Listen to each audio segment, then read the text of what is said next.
generation. That's what Gemini's been able to, Gemini, for instance, is extremely good. Like, they're cooking everybody on the front. It's insane. They're like trying to become the new OpenAI, which I think they're going to be successful at in very, very, very, very, very well soon. Especially also with their video model, which had, I think, the highest quality of object permanence that I've ever seen out of a video generation model.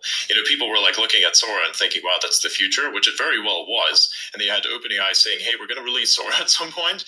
And so they created the entire market demand for AI-generated video and then just didn't ship the product. Then everybody else shipped their product, which is just as good as Sora. And then when Sora finally got shipped, then Google comes out with their own version of it, and it's instantly fucking Sora is instantly obsolete. So they are getting cooked on the entire front, because what you're doing with video generation models is you're trying to create media. And if you look at YouTube, it's literally just all media.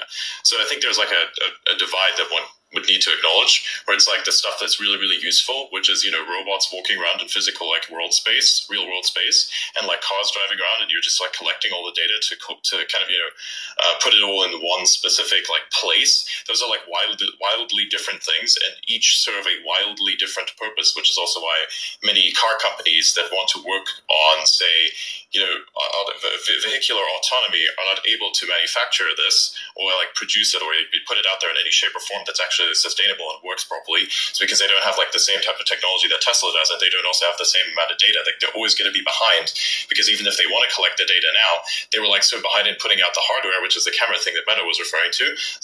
They were already so ahead at gathering the data that now if they want to actually go out and gather the data, because they have all the new vehicles that are coming out, they're still going to be behind. So Tesla keeps winning on that front. And now you can have robotics, just humanoid robotics, which is, I think, a lot easier to a certain extent in terms of data gathering than, say, a car. Because what if you could just take humans, walk around with motion tracking suits all the time, and now you turn humans into cars? There's a lot of humans. You don't need to make those. You just need to find people that are willing to say, here, I'm going to give you money, go walk around the city. Sure. You're going to look ridiculous, but who cares? GP, I think it was